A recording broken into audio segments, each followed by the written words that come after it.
Hello friend, welcome to ST tutorial YouTube channel.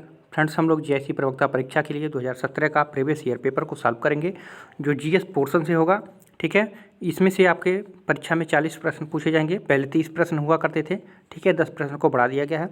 तो friend, video को अंत तक जरूर देखिएगा और पूरे पेपर को सॉल्व करने की कोशिश कीजिएगा। अगर वीडियो अच्छा लगेगा तो चैनल को सब्सक्राइब, लाइक, दोस्तों में शेयर जरूर कीजिएगा। तो चलिए प्रश्न को शुरू करते हैं। पहला प्रश्न पूछा था, एक जेट इंजन की कार्यप्रणाली निम्न के संरक्षण पर निर्भर करती है। तो किसके संरक्षण पर निर्भर करती है? तो सही उत्तर हो जाएगा आपका ऑप्शन नंबर सी, रेखीय संवेग के संरक्षण पर निर्भर करती है जेट इंजन की कार्यप्रणाली। ठीक है, जेट इंजन जो है परिवेश से ऑक्सीजन प्राप्त करके अपने लिए थ्रस्ट प्राप्त करता है। ठीक है, तो सी ऑप्शन इसमें आपका सही हो जाएगा। दूसरा प्रश्न पूछा गया था, ग्रहों की गति के नियम प्रतिपादित किए गए थे। तो किसके द्वारा प्रतिपादित किए गए थे? तो सही उत्तर जाएगा आपका ऑप्शन नंबर बी, केपलर के द्वारा। ठीक है, ये जर्मन गणितज्ञ एवं जो है खगोलविद थे। ठीक है, और इन्होंने ही जो है ग्रहों की गति के नियम को प्रतिपादित किया था और उन्होंने गति के 3 नियम दिए थे। ठीक है, तो इतना याद रखिएगा आप लोग। तीसरा प्रश्न पूछा गया था, कुष्ठ रोग उत्पन्न किया जाता है। तो किसके द्वारा कुष्ठ रोग उत्पन्न होता है? तो ये जीवाणु के द्वारा होता है। ठीक है, ऑप्शन नंबर ए सही हो जाएगा आपका। कुष्ठ रोग जो है जीवाणु द्वारा उत्पन्न किया जाता है। यह एक संक्रामक रोग है। ठीक है, जो माइकोबैक्टीरियम लेप्री तथा माइक्रो जो है बैक्टीरियम लेप्रोमेटोसिस नामक जीवाणुओं से के कारण जो है फैलता है। ठीक है, तो इतना याद रखिएगा आप लोग। चौथा नंबर प्रश्न पूछा गया था, अम्ल वर्षा के लिए जो है उत्तरदायी गैसीय प्रदूषक कौन सा है? तो सही उत्तर हो जाएगा आपका सल्फर डाइऑक्साइड। ठीक है, SO2 औद्योगिक निस्संतों के विभिन्न क्रियाओं के माध्यम से उत्पन्न जो होता है, औद्योगिक जहाँ पे कारखाने होते हैं वहाँ से जो सल्फर डाइऑक्साइड उत्पन्न होता है तथा नाइट्रस N2O भी होता है। ठीक है, नाइट्रस ऑक्साइड गैस वायुमंडल में पहुंचकर जो है ऑक्सीजन एवं बादल के जल के साथ रासायनिक अभिक्रिया कर जो है क्रमशः सल्फ्यूरिक अम्ल तथा नाइट्रिक अम्ल बना करके जो है वर्षा के साथ पृथ्वी पर गिरते हैं। इसे ही जो है अम्लीय वर्षा के नाम से जाना जाता है। ठीक है, तो दोनों उत्तरदायी हैं। ठीक है, लेकिन सबसे महत्वपूर्ण ये माना जाता है। अगर ये ऑप्शन में नहीं रहेगा तो NO2 को भी आप लोगों लगा सकते हैं। पाँचवा नंबर प्रश्न पूछा गया था, हमारे शरीर में आनुवंशिकता की इकाई को कहते हैं। तो हमारे शरीर में जो आनुवंशिकता की इकाई होती है उसको हम जीन कहते हैं। ठीक है, और ग्रेगर जॉन मेंडल को आनुवंशिकता का पिता कहा जाता है। ठीक है, जॉन मेंडल को। और क्रोमोसोम्स पर स्थित DNA की बनी ऐसी प्रति सूक्ष्म संरचनाएं जो आनुवंशिक लक्षणों का धारण एवं उनका एक पीढ़ी से दूसरे पीढ़ी में स्थानांतरण करती हैं। ठीक है, यही जो है जीन कहलाती हैं। जीन जो है जीवों के शरीर में जो है आनुवंशिकता की मूलभूत इकाई मानी जाती है। तो सी ऑप्शन इसमें आपका सही हो जाएगा। छठवां नंबर प्रश्न पूछा गया था, निम्नलिखित में से किस पाकिस्तानी नागरिक को भारत सरकार द्वारा भारत रत्न से सम्मानित किया गया था? तो खान अब्दुल गफ्फार खां। ठीक है, ऑप्शन नंबर ए सही हो जाएगा। भारत रत्न पुरस्कार की स्थापना जो हुई थी, कब हुई थी? तो 2 जनवरी जो है 1954 को हुई थी। इसको भी याद रखिएगा, भारत रत्न की स्थापना। ठीक है, 2 जनवरी 1954 को। और उत्तर पश्चिमी सीमा प्रांत में लाल कुर्ती आंदोलन चलाने वाले खुदाई खिदमतगार दल के संस्थापक। ठीक है, खुदाई खिदमतगार दल के संस्थापक थे ये खान अब्दुल गफ्फार खां को। ठीक है, और इनको जो है 1987 में भारत रत्न से सम्मानित किया गया था। ठीक है, यह सम्मान प्राप्त करने वाले वे पहले गैर भारतीय नागरिक थे। ठीक है, तो वेरी इंपॉर्टेंट है, बहुत बार ये पूछा गया है कई एग्जामों में, तो इसको याद रखिएगा। और ये पूछा जाता है कि खुदाई खिदमतगार दल के संस्थापक कौन थे? ठीक है, या तो लाल कुर्ती आंदोलन के संस्थापक कौन थे? तो खान अब्दुल गफ्फार खां थे, ये पाकिस्तान के थे। और 1987 में इनको जो है भारत रत्न से सम्मानित किया गया था। ठीक है, 7वां नंबर प्रश्न है, अष्टाध्यायी पुस्तक किसके द्वारा लिखी गई है? तो आप लोग जानते होंगे, अष्टाध्यायी जो है पाणिनि के द्वारा। ठीक है, और ये पाणिनि जो थे शासक महापद्मनंद के मित्र थे। ठीक है, ये नहीं पूछता है मित्र उत्तर। ठीक है, ये आप लोग याद रखिएगा, अष्टाध्यायी जो है पाणिनि द्वारा लिखा गया है। इसमें 8 अध्याय हैं। 8वां नंबर प्रश्न पूछा गया था, पुराणों की संख्या कितनी है? तो आप लोग जानते होंगे 18 पुराण है। ठीक है, और पुराणों की रचना कौन किया था? लोमहर्ष ऋषि, ठीक है, तथा उनके पुत्र जो है उग्रश्रवा द्वारा जो है पुराणों की रचना किया गया था। और सबसे पुराना पुराण जो है, सबसे पहला मतलब पुराना पुराण मत्स्य है, ठीक है, मत्स्य है। और सबसे नवीनतम जो 18वां है ये स्कंद पुराण है, ठीक है। तो ये दोनों याद रखिएगा, सबसे पुराना जो है जरूर पूछता है, ठीक है। तो मत्स्य पुराण सबसे पुराना है और सबसे नवीनतम में स्कंद पुराण है। 9वां नंबर क्वेश्चन पूछा गया था, निम्नलिखित में से किस मुगल सम्राट ने अंग्रेजों को बंगाल में शुल्क मुक्त व्यापार की सुविधा प्रदान की थी? तो ऑप्शन नंबर डी, फर्रुखसियर ने ऐसा किया था, ठीक है। मुगल शासक जो थे फर्रुखसियर द्वारा जो है 1717 ईस्वी में 1717 ईस्वी में एक फरमान जारी किया गया था, जिसमें उन्होंने कहा था अंग्रेजों को 3000 रुपये वार्षिक कर देकर बंगाल में बिना अतिरिक्त चुंगी दिए व्यापार करने की सुविधा प्रदान की गई है, ठीक है। तो डी ऑप्शन इसमें आपका सही हो जाएगा। 10वां प्रश्न पूछा गया था, शेख निजामुद्दीन औलिया की दरगाह स्थित है? तो ये आपको पता होगा, दिल्ली में है, ठीक है।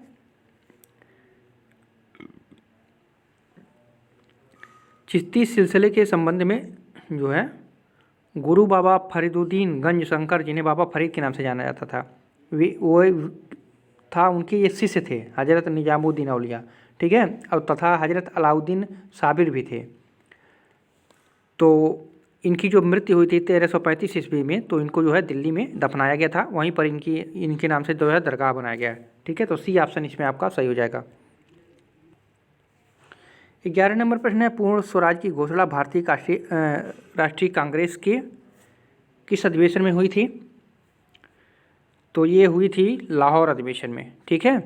कांग्रेस का ऐतिहासिक लाहौर अधिवेशन जो है 1929 में हुआ था, 1929 में हुआ, जिसकी अध्यक्षता जो है पंडित जवाहरलाल नेहरू ने की थी, ठीक है। इसी अधिवेशन में पंडित जवाहरलाल नेहरू द्वारा जो है पूर्ण स्वराज के लक्ष्य की घोषणा भी की गई थी, ठीक है। तो ये अध्यक्ष भी पूछता है और इसको याद रखिएगा, नेहरू जी थे। और कब हुआ था? तो 1929 में, और पूर्ण स्वराज की यहाँ पे घोषणा भी हुई थी लाहौर अधिवेशन में। 12 नंबर प्रश्न पूछा था, निम्नलिखित घटनाओं को कालक्रम के अनुसार व्यवस्थित कीजिए तथा नीचे दिए गए कोर्स का सही उत्तर चुनना है। कौन सा सबसे पहले हुआ था, कौन सा बाद में हुआ था, इसको बताना था। तो असहयोग आंदोलन कब हुआ था? तो 1920 में आरंभ हुआ था, ठीक है। और जलियांवाला बाग हत्याकांड कब हुआ था? तो ये 1919 में हुआ था, ठीक है। और आपका गांधी का चंपारण सत्याग्रह कब हुआ था? तो ये 1917 में हुआ था, ठीक है। और सविनय अवज्ञा आंदोलन कब हुआ था? तो 1930 में हुआ था, ठीक है। तो सबसे पहले इसमें देख लीजिए ये हुआ था। तीसरा किस में है? दोनों में है। अच्छा, अब देखिए 19 हुआ था, 2 है किस में? इसमें। तो सी ऑप्शन आपका इसमें सही हो जाएगा, ठीक है। जब 2 एक मिल जाए तो उसको तुरंत आप लोग टिक कर लीजिए, लेकिन ये सन याद रखिएगा। सबसे पहले जो है गांधी का चंपारण सत्याग्रह 1917 में, जलियांवाला बाग हत्याकांड 1919 में, असहयोग आंदोलन 1920 में, और सविनय अवज्ञा आंदोलन 1930 में, ठीक है। 13 नंबर प्रश्न पूछा गया था, भारतीय राष्ट्रवाद ब्रिटिश राज का शिशु था, यह कथन किसका है? यह कथन किसका है पूछ रहा है। तो आर कोपलैंड ने यह कहा था, ठीक है। बी ऑप्शन आपका इसमें सही हो जाएगा। 14 नंबर प्रश्न है, भारतीय उपनिवेश के लिए प्रभुसत्ता संपन्न संविधान सभा के प्रथम अध्यक्ष थे? तो कौन थे? राजेंद्र प्रसाद थे, ठीक है। 9 दिसंबर 1946 को दिल्ली में संविधान सभा की बैठक आरंभ हुई, ठीक है। सच्चिदानंद सिन्हा को जो है अस्थायी अध्यक्ष बनाया गया था, ठीक है, 9 दिसंबर को। फिर 2 दिन बाद 11 दिसंबर को जो है 11 दिसंबर 1946 को सभा ने डॉक्टर राजेंद्र प्रसाद को अपना अस्थायी अध्यक्ष चुन लिया, ठीक है। क्योंकि भारतीय स्वतंत्रता अधिनियम 1947 के द्वारा भारतीय संविधान सभा भारतीय अधिराज्य के लिए संप्रभु संविधान सभा घोषित की गई तथा तत्कालीन अध्यक्ष राजेंद्र प्रसाद ही थे, ठीक है। तो सी ऑप्शन इसमें आपका सही हो जाएगा। 15 नंबर प्रश्न पूछा गया था, मुस्लिम लीग द्वारा पाकिस्तान का प्रस्ताव कब पारित किया गया था? तो आप लोग जानते होंगे मार्च 1940 में, ठीक है। मुस्लिम लीग का लाहौर अधिवेशन 22 से 24 मार्च 1940 को हुआ, ठीक है, जिसकी अध्यक्षता मोहम्मद अली जिन्ना ने किया था, ठीक है। इसी अधिवेशन में पाकिस्तान का प्रस्ताव पास किया गया, जिसके तहत भारत का विभाजन कर पृथक मुस्लिम राष्ट्र पाकिस्तान की मांग की गई थी। ठीक है, तो ऑप्शन नंबर सी आपका सही होगा। 16 नंबर प्रश्न किया गया था, निम्नलिखित में से किस अधिकार को भीमराव अंबेडकर द्वारा संविधान का दिल एवं आत्मा कहा गया है? तो संवैधानिक उपचारों का अधिकार अनुच्छेद जो 32 है आपका। ठीक है, भारतीय संविधान का उद्देशिका को जो है संविधान का आत्मा कहा था, ये कहा था सुभाष कश्यप ने कहा है कि संविधान शरीर है तो प्रस्तावना उसकी आत्मा है, प्रस्तावना आधारशिला है तो संविधान पर खड़ी अट्टालिका है। ठीक है, तो बहरहाल ये अंबेडकर के द्वारा पूछा गया है, तो आपका ऑप्शन नंबर डी सही हो जाएगा। 17 नंबर प्रश्न पूछा गया था, भारत के संविधान के किस अनुच्छेद में उसके संशोधन की प्रक्रिया दी गई है? तो 368 है। ठीक है, संविधान के भाग 20, ठीक है, भाग 20 के अनुच्छेद 368 में संसद को संविधान की इसकी व्यवस्था में संशोधन की शक्ति प्रदान की गई है। अनुच्छेद 68 जो है 3 प्रकार के संशोधनों की व्यवस्था करता है। ठीक है, कौन कौन से हैं 3 प्रकार? संसद के साधारण बहुमत से, ठीक है, दूसरा है आपका संसद के 2/3 बहुमत से, और तीसरा है आपका राज्य के विधानमंडल की स्वीकृति से। ठीक है, तो ये सारे पॉइंट याद कीजिएगा। ये भाग 20 में है, 368 में है, और 3 प्रकार से ये संशोधन कर सकता है संसद। ठीक है, तो ये इतना आप लोग याद रखिएगा। 18 नंबर प्रश्न पूछा गया है, भारतीय संविधान के किस अनुच्छेद के तहत सर्वोच्च न्यायालय भारतीय नागरिकों के मौलिक अधिकारों की सुरक्षा करता है? तो ऑप्शन नंबर डी सही हो जाएगा आपका। 80 जो है अनुच्छेद 32, और 226 जो है वो हाई कोर्ट 80। ठीक है, तो दोनों पॉइंट को याद रखिएगा, और इसके आधार पर 5 प्रकार के रिट जारी किए जाते हैं। ठीक है,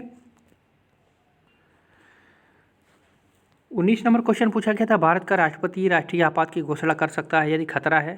तो किससे खतरा है? क्या बाहरी आक्रमण का खतरा है तब राष्ट्रीय आपात घोषित होता है? तो जी हाँ, बिल्कुल सही है। आंतरिक अशांति का तो नहीं, ऐसी कोई बात नहीं है। ठीक है, सशस्त्र विद्रोह पर ऐसी बात नहीं है। सांप्रदायिक संघर्ष का तो ये भी सही है।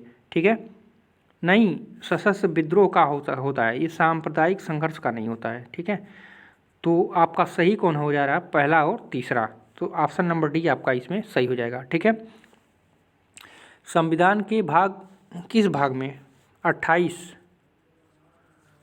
में अनुच्छेद जो है 352 से 360 तक आपातकालीन उपबंध उल्लिखित है। ठीक है, भारत का राष्ट्रपति अनुच्छेद 352 के तहत राष्ट्रीय आपात की घोषणा कर सकता है। ठीक है, 20वां नंबर प्रश्न पूछा गया था, निम्नलिखित में से कौन सा नीति निर्देशक तत्व है? तो नीति निर्देशक तत्व कौन सा है? समान आचार संहिता, प्रेस स्वतंत्रता, धन। तो सही उत्तर जाएगा आपका ऑप्शन नंबर ए, समान आचार संहिता। नीति निर्देशक तत्व के अंतर्गत समान आचार संहिता अनुच्छेद जो है 44 का उल्लेख 44 उल्लेख किया गया है। जबकि प्रेस की स्वतंत्रता किस में है? तो प्रेस की जो है 19 के 1 के ए में है। ठीक है, और धर्म की स्वतंत्रता 25 से 28 है।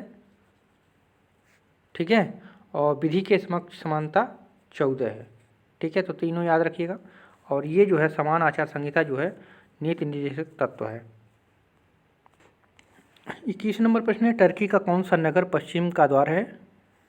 टर्की का कौन सा नगर पश्चिम का द्वार है? तो सही उत्तर हो जाएगा आपका इस्तांबुल। ठीक है, इस्तांबुल जो है पश्चिम का द्वार कहा जाता है। टर्की का नगर जो है इस्तांबुल पश्चिम का द्वार कहा जाता है। इसे 7 पहाड़ियों के शहर के नाम से भी जाना जाता है। ठीक है, 7 पहाड़ियों के शहर के नाम से भी इसको जाना जाता है, और इस्तांबुल का विस्तार जो है यूरोप और एशिया दोनों महाद्वीपों में है। ठीक है, तो डी ऑप्शन आपका इसमें सही हो जाएगा। 22 नंबर प्रश्न पूछा गया था, फाकलैंड धारा प्रवाहित होती है। तो फाकलैंड धारा कहाँ पे प्रवाहित होती है? तो अर्जेंटीना के पूर्वी तट के सहारे। ठीक है, फाकलैंड की धारा जो है प्रवाहित होती है। यह जो है दक्षिण अटलांटिक महासागर में चलने वाली ठंडी जलधारा है। ठीक है, फाकलैंड, और ब्राज़ील धारा और फाकलैंड धारा का मिलन जो है अर्जेंटीना के तट पर होता है। ठीक है, अतः अर्जेंटीना के पूर्वी तट के सहारे जो है फाकलैंड धारा जो है प्रवाहित होती है। तो ये जो है ठंडी जलधारा है, इसको भी याद रखिएगा, ये ठंडी जलधारा है। ठीक है, 23 नंबर प्रश्न किया गया था, निम्नलिखित में से कौन सा युग में सुमेलित है? तो लेबनान जो है वो बेरूत, ठीक है, ये सुमेलित है आपका। लेबनान जो है बेरूत शहर में स्थित है, ठीक है। और साइप्रस जो है इन निकोसिया, बगदाद नहीं बल्कि कहाँ पे, निकोसिया, ठीक है, निकोसिया शहर, ठीक है। और टर्की जो है अंकारा, ठीक है, अंकारा। और यूक्रेन जो है कीव, ये नदी है, ठीक है। अंकारा, निकोसिया और कीव, ये बेरूत वाला सही है, ये नहीं सही है, ये नहीं सही है, ठीक है। तो मिलान कर लीजिएगा आप लोग। 24 नंबर प्रश्न पूछा गया था, बोस्पोरस जलसंधि जोड़ती है, बोस्पोरस जलसंधि जोड़ती है तो किसको जोड़ती है? तो ये काला सागर एवं मरमारा सागर, काला सागर एवं मरमारा सागर को जोड़ती है कौन? बोस्पोरस। ओट्रांटो जलसंधि जो है एड्रियाटिक सागर और भूमध्य सागर को जोड़ती है, ठीक है। ये जो एड्रियाटिक सागर है भूमध्य सागर को जोड़ती है, ये कौन सी जलसंधि थी? ओट्रांटो जलसंधि थी, ठीक है। तो ये आप लोग याद रखिएगा, काला सागर और मरमारा सागर। 25वां नंबर प्रश्न है, विश्व में पेट्रोलियम का सबसे बड़ा उत्पादक कौन है? तो ये जब प्रश्न बना था तो उस समय जो है सऊदीया था, ठीक है, सऊदी अरब। और लेटेस्ट अपडेट के अनुसार यानी 2019 के अनुसार देखा जाए आंकड़ा, तो सबसे ज़्यादा यूएसए है, पहले स्थान पे है, दूसरे स्थान पे सऊदी अरब है, ठीक है, सऊदी अरब दूसरे पे है, और तीसरे पे रूस है, ठीक है, तीसरे पे रूस है, और चौथे पे ईरान है, ठीक है। तो याद रखिएगा पहले पे आ गया है यूएसए, ठीक है। 26 नंबर प्रश्न पूछा गया है, भारत ने अपना 100वां टेस्ट क्रिकेट मैच खेला था तो किसके साथ खेला था 100वां क्रिकेट टेस्ट मैच? तो इसमें से कोई नहीं सही हो रहा है, ठीक है, क्योंकि ये इंग्लैंड से खेला था, ठीक है, ये इंग्लैंड से खेला था 100वां।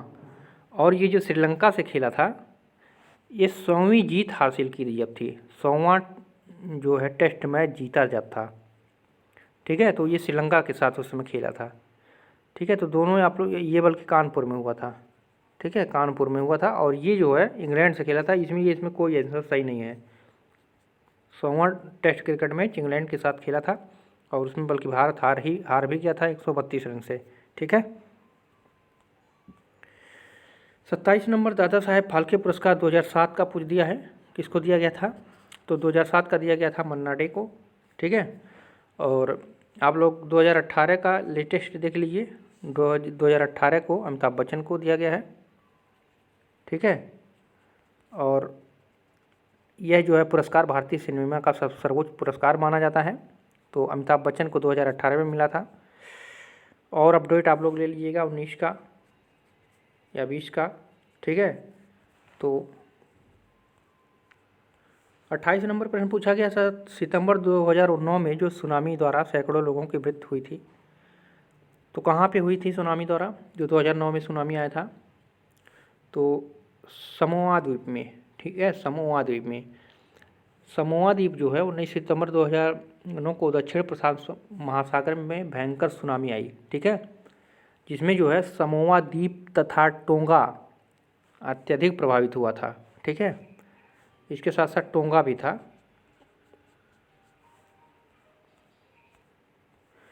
29 नंबर प्रश्न पूछा गया था, डूरंड कप 2009 का विजेता, ठीक है। तो 2009 का जो था वो चर्चिल ब्रदर्स था। और आप लोग 2019 का डेटा देख लीजिए, 2019 का जो है वो डूरंड कप विजेता जो है केरल है, गोकुलम, गोकुलम, ठीक है, केरल, इसको याद रखिएगा। ये जो है पुरानी फुटबॉल प्रतियोगिता है। डूरंड कप किससे संबंधित है? तो ये फुटबॉल से है, इसको भी याद रखिएगा, फुटबॉल से है। 30वां नंबर क्वेश्चन है, अंटार्कटिक में भारत द्वारा निर्माणाधीन नए शोध स्टेशन का नाम है अंटार्कटिक में भारत द्वारा निर्माणाधीन नए शोध स्टेशन का नाम क्या है? तो भारती। ठीक है। भारत ने दिसंबर 1983 में अंटार्कटिक महाद्वीप पर भू संरचना, मौसम, पर्यावरण, जीवाश्म, खनिज आदि के परीक्षण हेतु जो है एक स्थानीय मानव युक्त केंद्र, ठीक है, दक्षिणी गंगोत्री स्थापित किया। ठीक है। और दिसंबर 1988 में भारतीय शोध केंद्र मैत्री की स्थापना की गई। ठीक है। मार्च 2012 में अंटार्कटिका में भारत द्वारा जो है स्थापित तीसरा अनुसंधान केंद्र है। वर्तमान में मैत्री और भारतीय अनुसंधान केंद्र की सेवा में है। ठीक है। तो मैत्री भी है, लेकिन ये जो है पुराना है। सबसे नया जो ये 2012 में इसकी स्थापना किया गया। तो फ्रेंड्स, ये रहे महत्वपूर्ण 3 प्रश्न। इन सभी प्रश्नों को देखिएगा और इनके आधार पर ही आप लोग तैयारी कीजिएगा। अगर आप लोग सिलेबस भी देखना चाहते हैं तो आप लोग फर्स्ट वीडियो में जाकर के देख सकते हैं, उसमें हम लोग सिलेबस को भी रख दिया है। कैसा लगा वीडियो कमेंट करके जरूर बताइएगा। फिर मिलते हैं अगले वीडियो में। पूरा वीडियो देखने के लिए आप सभी को धन्यवाद।